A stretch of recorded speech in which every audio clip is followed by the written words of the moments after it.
So I'm going to speak about observation services, observation care. This is a topic that can get its own conference. It's worthy of its own conference, and if you need more information, I'll have some resources at the end where people can go. As I mentioned my talk this morning, I'm on the Scientific Advisory Board of United Healthcare, and I've received grant funding from a couple of agencies, but I don't have any conflicts of interest around this topic. So we're going to review the concept of observation medicine and ED observation units. Most of the talk will focus on the billing and compliance regulations regarding observation care and observation units. And the reason why I want to focus on that is because from a organizational and operational perspective, that really is important in how you set up your staffing, your OBS unit, your pathways, because ultimately it is going to be important to get reimbursed in those. And then we'll talk briefly about several clinical conditions where observation unit care is changing and where there's evidence for it. So raise your hand if your hospital, anywhere in the hospital, has a dedicated unit for observation care. How many do not have a dedicated unit for observation care? Okay. So among those who have a dedicated unit for observation care, in how many of your hospitals is that staffed or managed or run by the emergency department? So not all. So there are some in whom it's not. And this gets to the second question, which is how many people have an ED OBS unit that is run by emergency medicine and staffed by emergency providers? How many have an observation unit that's the ED observation unit? It's run by emergency medicine, but it's not staffed by emergency physicians. It's staffed by internists, PAs, someone else. A couple. How many have an observation unit in the hospital that's not staffed by emergency medicine at all? So that seems like the largest group. And then we've already gone over who doesn't. So it's a key concept, and most people here know this, is that observation is a status or a place of mind. It is not a place. Observation care can be given anywhere. It can be given in the it is an outpatient code in an outpatient setting. It can be given in a doctor's office, for example, chemotherapy infusion. It can be given in the emergency department, the long chest pain evaluation with stress tests, or it can be given up on the hospital ward as care that many people, particularly patients, would perceive as inpatient hospital care. So we're going to go over the CMS definition and some coding and billing specific issues. It's the natural partner of emergency medicine, and there were a number of pioneers: Lou Graf, Steve Bohan, Mike Ross, a number of folks who really developed observation care and emergency medicine over the last 20 years. And what folks realized is that we are very good at the treat and street patients. We're very good at the patients who you look at, and often in the first 5 or 10 minutes, you know they're getting admitted. There are steps you need to do.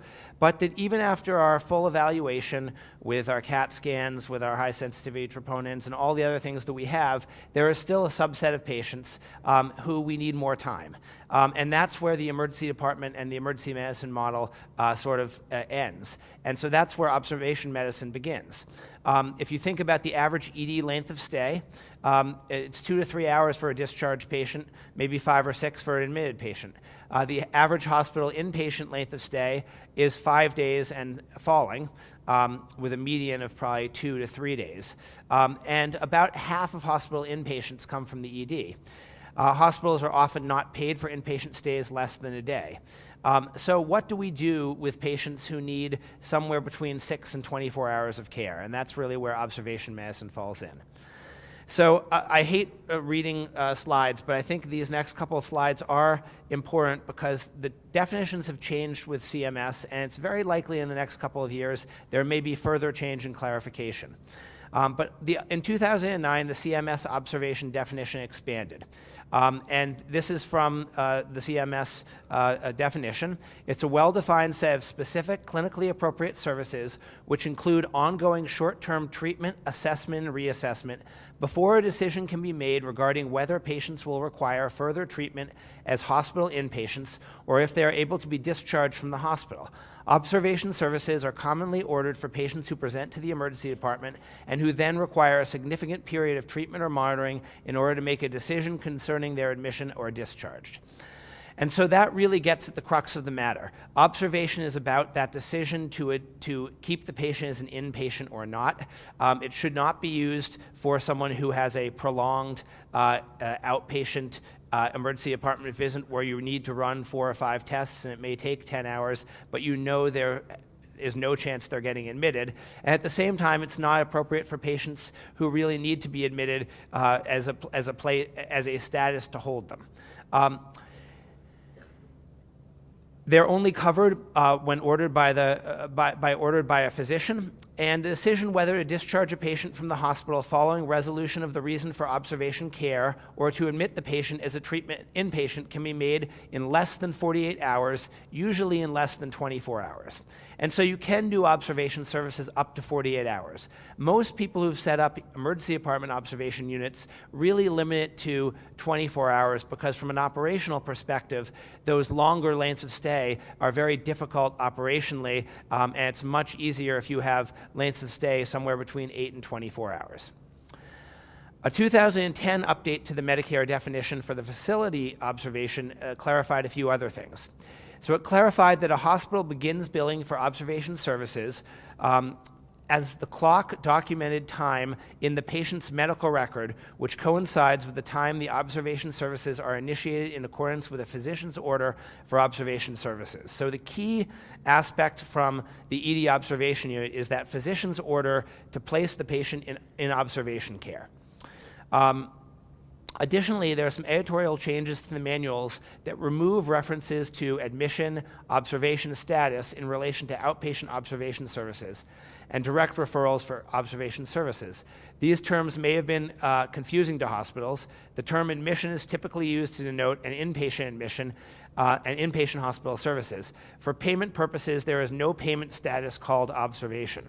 So I've already sort of contradicted myself. I think of observation as a place of mind, largely because it can happen any pace, but it really is one of the many outpatient services in the eyes of Medicare. So a couple key billing issues for OBS, and these are broken down to professional billing issues and facility billing issues. CPT codes differ for OBS versus emergency department care. And so they're used to report the evaluation and management services provided to patients designated or admitted as observation status in a hospital, and that admitted part is really not in confirmation with the other definitions. It's not necessary that the patient be located in an observation area. It can happen, as said, in a doctor's office, in an ED observation unit. It can happen on the 9th floor next to a patient that's an inpatient. And there are several sets of CPT codes to know about. There are the ED care CPT codes. There are then OBS initial care CPT codes, and there are OBS discharge care CPT codes.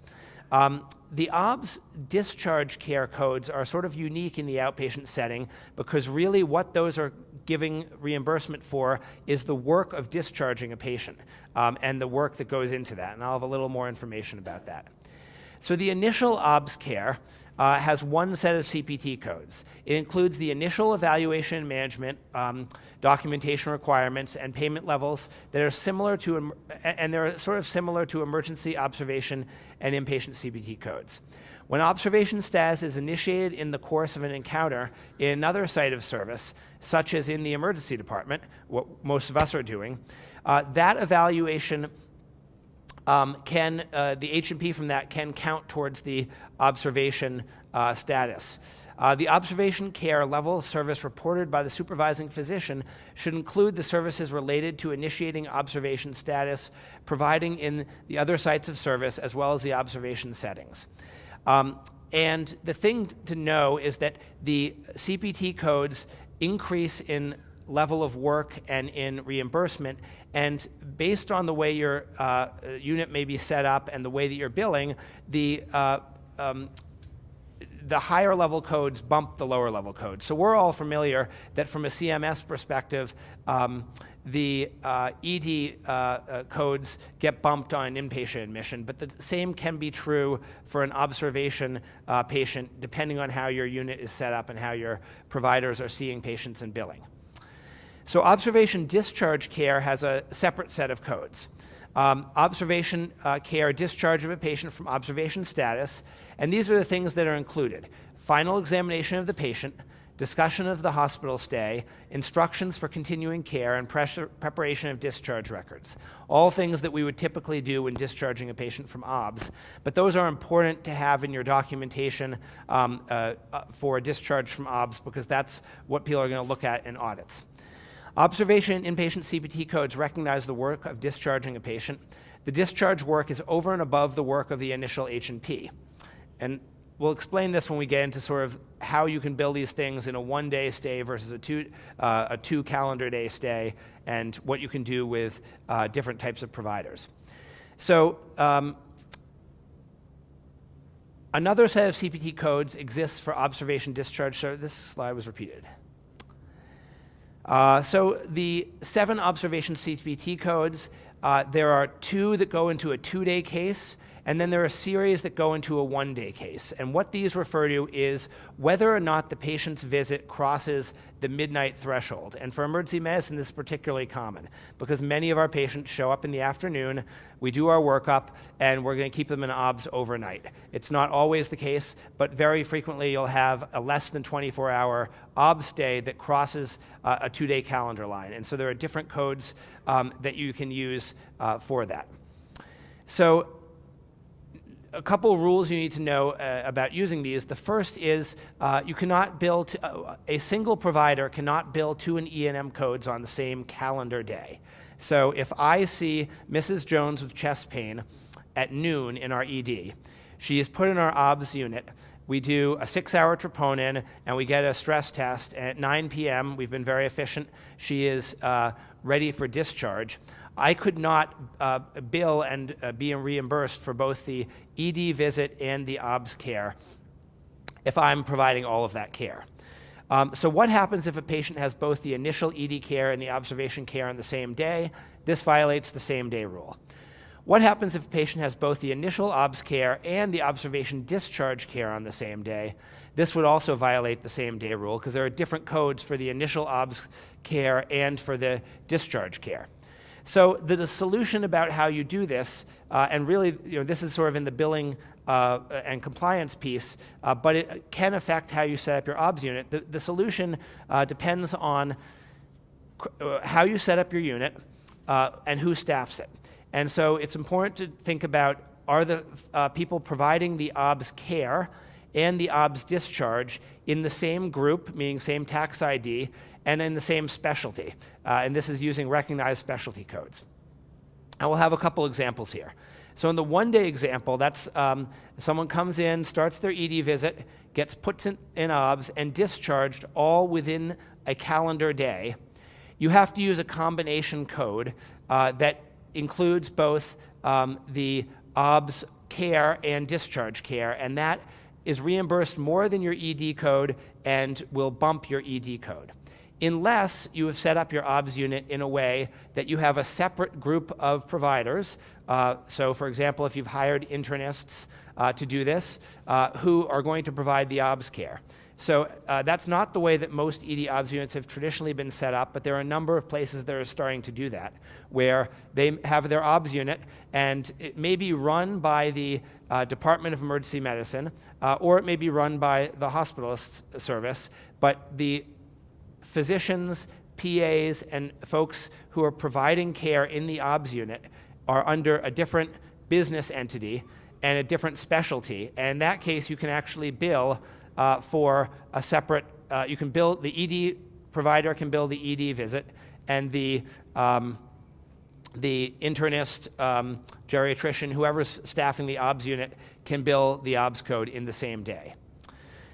A 2-day scenario can also exist. Pretty common, someone shows up in the afternoon, we put them in OBS, do a series of interventions, 8, 9, 10 in the morning, those things are done, they're ready to go home.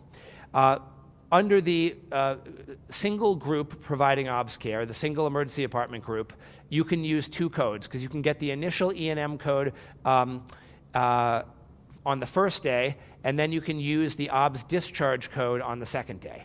And this is something to think about as you sort of set up your OBS billing. So there are a couple of scenarios. The one physician, 2 scenarios, 1 versus 2 days. The observation code is billed instead of the emergency code if you have 1 physician in 1 day.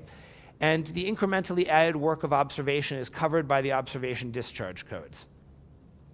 If you're doing this, you don't need to repeat the initial H&P on all of your observation paperwork. So your observation paperwork needs to include the reason the patient goes to OBS, what the observation plan is. It needs to have progress notes showing that there's been ongoing care in OBS. And then you need to have a discharge note that needs to detail those elements of the OBS discharge piece. A third scenario is the initial emergency department and observation are different physicians. And in this case, so you can imagine there are emergency departments, and Ohio State has one, Rochester has one, where the emergency medicine department business runs OBS, but the actual providers there are in a different specialty with a different tax ID code. And in that case, they're able to bill both the emergency department visit and the observation visit. In that situation, whoever is seeing that patient in observation, that second physician, needs to do a full evaluation. They need to do a history and physical, and then all of the OBS paperwork. And so these details are important to think about when looking at whatever you currently have and if you're designing an OBS unit. And there's not a one size that works for everyone. If you have a large OBS unit and lots of capacity, then the idea of having a separate set of providers can make a lot of sense, because having internists there, generally their costs are going to be lower than an emergency physician, and you can capture additional revenue. But if you have a small unit, you're probably not going to be able to justify having a separate staff there just for the OBS unit, particularly separate physicians. So a couple of key documentation issues around OBS. It's important to document the H&P. You must include the family history for the OBS codes, and that's not, there are many, for the ED H&P codes for like a level 4 visit, you don't necessarily have to have family history, but for OBS you have to have 3 out of 3 instead of 2 out of 3 for personal, family, and social history. The physician has to order observation for the patient, so you need to make sure that that's included in your workflow, and you need to make sure that that's included at an early stage in the process so that you get appropriate credit. You don't want the patient to be in OBS for 2 hours and then somehow a trigger gets ordered. You need to document the time in observation. This can be done with electronic timestamps. And this is an area that people should be cautious about with auditing. And I'll talk a little bit more about auditing, but there's clearly going to be more focus on auditing OBS in the future. And in particular, the question is someone who's there actually getting observation care, or are they essentially sitting around in a hotel bed, a hospital bed, as a hotel bed waiting for a test? And you can think about a patient who may come in the afternoon with chest pain, and if you've adopted a rapid rule-out protocol with a 3-hour troponin, and they come in at 5 p.m., you might have ruled them out by 9 p.m. But if your stress facilities are not operating 24/7 and you don't have some sort of evening stress test, that patient's going to wait around until 7 in the morning, 8 in the morning, 9 in the morning to get their stress test. And so the question is, if you've done a 3-hour troponin because that's your protocol, and at 9 p.m. they've ruled out, they've got a second set of EKG that doesn't show an active ischemic pattern, and they're not having ongoing chest pain, are they receiving observation care from 9 p.m. till 7 a.m.? It's an existential question. I don't think it's been clearly defined in a CMS transmittal, that exact example, but I could very well see an auditor saying no. They're not. This patient sat there. There's no active care that was being given. And then the other key documentation piece, which I've touched on, is the importance of the discharge summary. Since observation reimbursement is largely about that added work of discharge, you should be doing a good job with discharge, and you should be documenting it. And those are the pieces that need to be there: the final reexamination, the clinical course in the unit, the discharge plan, and the continuity plan. So a couple key billing items for OBS. I think I'm still okay with time, but just of note, the time monitor in the front says 0, and it's been blinking over time. So there have been some CMS facility changes over the last 14 years. It's like every 2 or 3 years, to keep things interesting, Medicare decides to change the rule about OBS. And so before 2000, it was hourly billing based on a revenue code. In 2000, observation was packaged. It was not paid separately. In 2002, it was unpackaged but only allowed for 3 conditions. And people are still pretty familiar: asthma, CHF, and chest pain. And some units still are really designed to take care of only those types of patients. In 2005, the multiple criteria restriction was lifted, and you could use OBS for anything. In 2007, the condition restriction was lifted and folded into a composite APC with the ED or a clinical visit APC. And the question is sort of, what does the future hold? And I can't tell you exactly, but I think it's very likely that there's going to be a major change in OBS billing and regulations in the next couple of years. And I'll get into some of the policy reasons for that in a moment. Some general rules about coding. The OBS definition is the same for the facility as it is for the provider, so that's one area where Medicare is consistent, not always common. It's coded using APC codes. The observation time must be documented in the medical record. Again, it begins with the beneficiary's admission to an observation bed, that physician order to the observation bed, and it ends when all clinical and medical interventions have been completed, including follow-up care furnished by the hospital staff. You can only bill for time when observation is occurrent. A stable patient who's waiting for tests is not technically getting OBS. And hours of OBS reported are done with one of the HCPCS codes, and it can be anywhere from 8 to 48 hours. And so we've recently had to do a lot of work in our OBS unit because we noticed that we had a fair number of folks who were going to the OBS unit for less than 6 hours. They were there for 4.5, 5, 6 hours, and we were not able to really get full reimbursement for many of those patients. And this is probably true in some of your units, because if you have physicians who have metrics showing length of stay, many of those metrics will time out. Your length of stay ends when a patient goes to OBS. And so many of our physicians learned that for that complex patient who needed a 3-hour abdominal CT prep for some reason and then a surgical consult, even though there was a 98% chance they were going to go home, they would put them in OBS because they could stop the clock on the length of stay and really help their metrics. And so that's something to watch out for in your own unit, is this tension between shortening the length of stay and getting people to OBS for enough time. So OBS compliance. OBS has really gotten a lot of media exposure over the last couple of years, and it's not because people generally have been featuring wonderful ED OBS units. It's because there's been a public outcry, particularly in the senior community, over Medicare beneficiaries who go to the hospital, who get put on a regular hospital bed, and then a month or 2 later they get their explanation of benefits and a bill that says that their $15,000 stay requires a 20% copay because they were in observation status, which is paid out of Medicare Part B. And for Medicare Part B, if you don't have a good Medigap policy, you're going to have to pay a copay, as opposed to an inpatient stay, which is under Medicare Part A. And once you've gone over your deductible, that that payment, you don't have that 20% copay.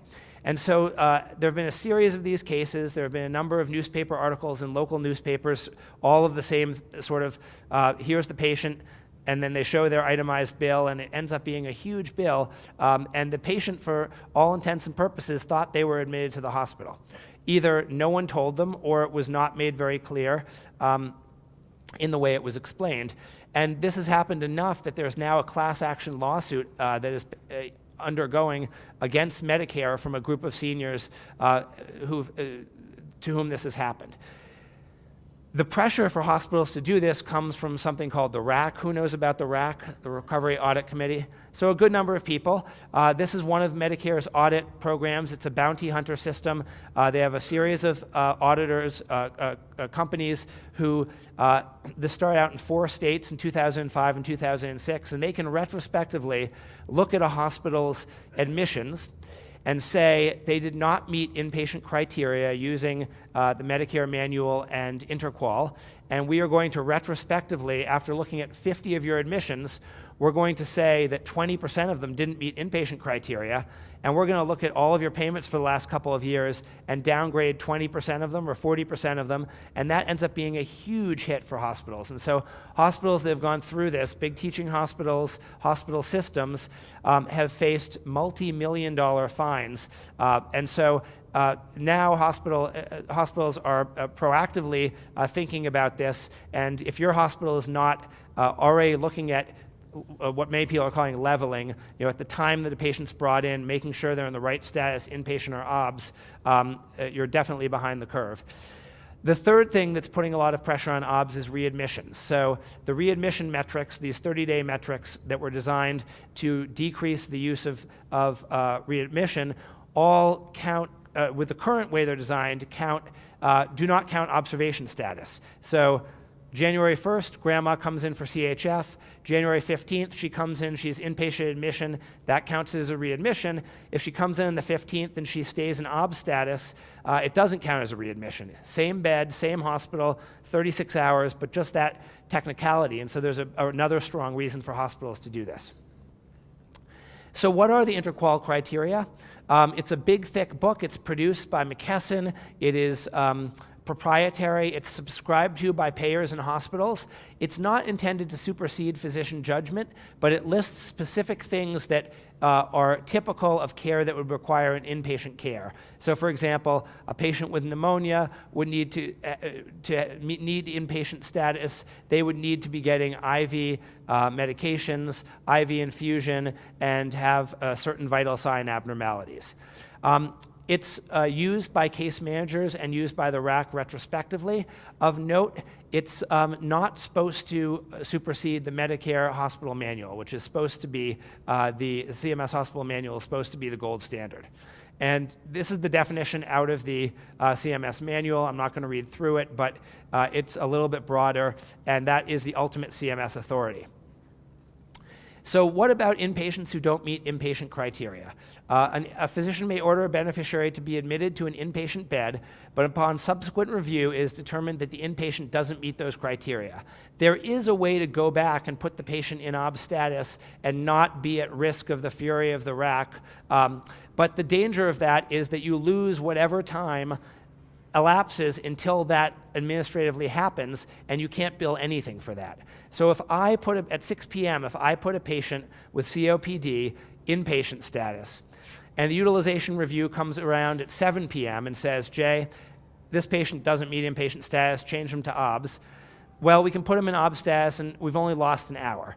But if nothing happens until 7 the next morning, then you can't do any billing for that 12 hours. And so if your hospital is not already aggressively working with you and your physicians at the point of admission, it's something to approach them about, because you should be doing that. And it's something that we need to learn as emergency physicians, is a little bit more about this decision. And it's not necessarily a great use of individual physicians' time if you have a good case management system. But if you don't have that system, it is worth learning that and engaging the hospital so that the emergency department is seen in a positive light as the people who know this best, rather than being penalized. So a couple of these Medicare OBS issues. As multiple speakers have said, cost is the overriding challenge of our time. And for Medicare, and for the nation as a whole, hospital services account for about a quarter of the national health expenditure. It's a higher proportion for Medicare. The single most expensive thing any emergency physician does on their shift is click that box, admit to the hospital, because you can order a whole lot of CTs for the cost of 1 day in the hospital. So it's something that we really need to focus on. Rising volumes of claims for Medicare, and particularly OBS claims, means that something that used to be 1% of ED patients are now rising up to 2, 3, 4%. It's now on their radar. It's a real cost. Additionally, there's been this big rise in the percentage of OBS length of stay that are 48 hours or longer. And these are clearly the sort of abusive cases of people who really are inpatients who have been kept as OBS. And an analysis in 2009 showed that had risen from 3% of OBS cases up to 8%, and it's probably even higher now. We talked about how OBS has cost shifting to beneficiaries, and it has confusing billing rules. So if you're not already doing it, it's critically important that you have a process to inform your patients about OBS. You need to have some standardized language. You need to have a handout that they get, and it needs to explain that they're going to expect a bill for observation status. I think it's best if that's not done by the physician. I think it really mixes up the physician's role, and then you get, as a physician, in this big argument about where you're going to place people. So if you can have your registration staff or nursing or someone else learn that, that'll be helpful. But however you do it, you need to have that in your ED. We talked about the legal case from patients about cost shifting, and so it's very likely CMS is going to change something about the rules. It's possible they could change the cost shifting. It's possible they could do some sort of bundling. Another big effect is that OBS does not count towards the 3-day rule for skilled nursing facilities, and that's something else that patients have pushed back about. And so that may also get changed. So this would be a whole nother talk, so I'm not going to get into a lot of depth about all of the changes that have happened with different protocols, but there are good resources online, and I'll list those at the end of the talk, but I'll talk about 3 protocols, and these are conditions with good evidence in some of the traditional ED-OU conditions. Chest pain is the most commonly used diagnosis for OBS. Things that are changing are there's very strong evidence for short rule-out times, 3 hours, 4 hours. And if you have not changed your rule-out protocol, I would strongly suggest looking at that. There's also a good evidence that we do too much provocative testing, that in very low-risk patients who have ruled out with 2 sets of enzymes, it is extremely unlikely that you are going to find something that is going to change what you do and intervene on somebody with many of the stress tests that we do. Now, we often do them in a medical legal situation because there's no one else that's going to see them, but there are definite ways to reduce the amount of stress testing. But that leaves you in this quandary if all of a sudden you can now do the OBS pathway with a 3-hour rule-out and no stress test and a quick outpatient follow-up. Are those patients really OBS? And they're probably not. And we've changed our pathway so that we're keeping those patients in the ED. We're taking some patients who used to get put in the inpatient cardiology service, bringing them down to OBS, and moving the whole system forward. CHF historically has been tough in OBS. It accounts for about 10% of CHF volume. Several centers have been very successful and achieved rates of 20 to 25% of their CHF patients in OBS. But some criticism is there's not a randomized trial, and the discharge criteria that you want are not always going to be met, that the recovery is a little bit slower for many of those patients. But with the focus on CMS and the focus on CHF readmissions, it's a very reasonable place to work, but it's something where you can't expect that you're going to get half of your CHF patients there. And it's also an area where you really have to watch for sort of overuse, that there are probably patients who can be managed as outpatients with changes in their oral meds and quick cardiology follow-up, and you don't want your CHF pathway to be filled up with patients who could have been sent home. And finally, geriatric syndromes. There are a number of centers that have opened up either geriatric EDs or have integrated geriatric pathways into their OBS centers. Kevin Baumlin at Mount Sinai is part of the team there that got a, I think, $12 million CMMI innovation grant to work with a number of other centers. But this is a really promising area because so many of our geriatric patients really we're not done with them after all of our tests. And whether it's reassessment, whether it's just seeing the light of day, whether it's talking to family members or arranging care, there are things that need to be done. And so it's an area that takes a fair amount of expertise that we don't necessarily have in the ED. But if you bring that together, there have been places that have been very successful at implementing this. So in summary, observation is outpatient. Learn the billing rules and design your EDOU and your staffing to meet your needs operationally, but also to get reimbursed. They can definitely be a win-win, both for hospital efficiency and for revenue in the ED. And consider adding new pathways for new conditions. Think about syncope, AFib, and DVT and PE, for which there's very good evidence. Thank you very much.